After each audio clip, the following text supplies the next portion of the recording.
This was supposed to be about bonding with the sister she barely knew. Emptiness spread through her, and the greasy slide of guilt and pain flooded into the hole. She glanced at Ivy, Nessa's gaze lingering over the features they shared, but didn't. The high cheekbones that dominated a face Ivy hadn't yet grown into, the thin shoulders that had become even thinner in the last 6 weeks, since her father had died. A scream welled up inside Nessa, scraping her throat raw. Ivy's father, Isaac Hunt, was the man who had raised Nessa until he and her mother divorced when she'd been about Ivy's age, and then he'd been more out of her life than in it. He had named Nessa as his daughter's guardian.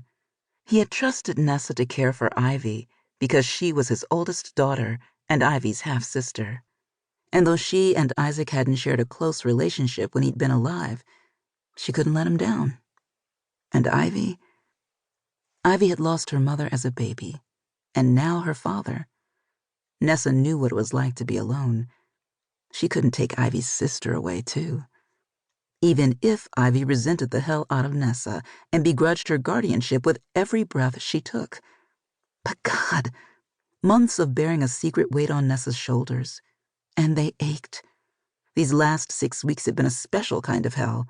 She was so damn tired. Inhaling a deep breath, Nessa forced herself to push past the soul-deep ache.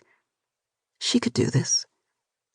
One of the first things she had to learn when entering the nursing field was how to compartmentalize hurt, grief, and anger, not allowing herself to be sucked down in a morass of emotion.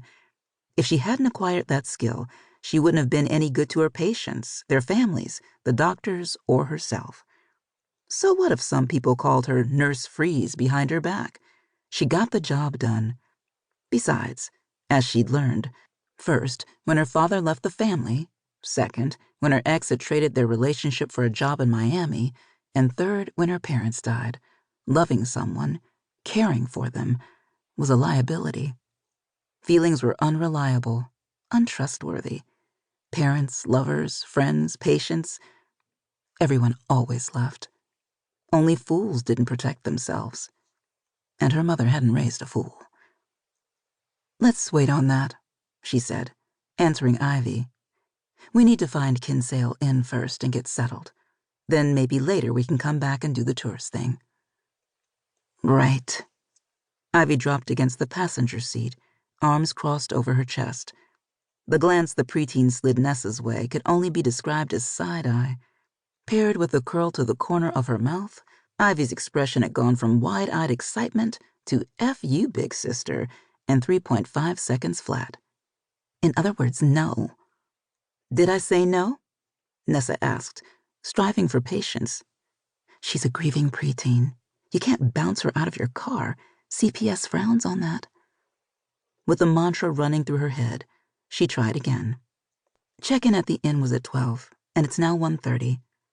She hadn't expected to hit so much traffic leaving Boston, or to take the wrong exit halfway to the Berkshires and have to retrace her route. We need to make sure they still know we're arriving. The square and the tree will be there in a few hours. Uh-huh, Ivy snorted. "And as soon as we get to the inn, you'll find another excuse not to do anything, especially with me. It's not like you wanted to come here anyway." "First off, kid, I'm not the kind of person who does anything she doesn't want to do. Second, if I give you my word, I mean it. And third, what does 'especially with me' mean? Who else would I be up here with?" "Whatever," Ivy muttered. Nessa breathed deep, held it, counted to 10, released it, then tried again. "Is this how the next month is going to be? You angry and me taking the brunt of it?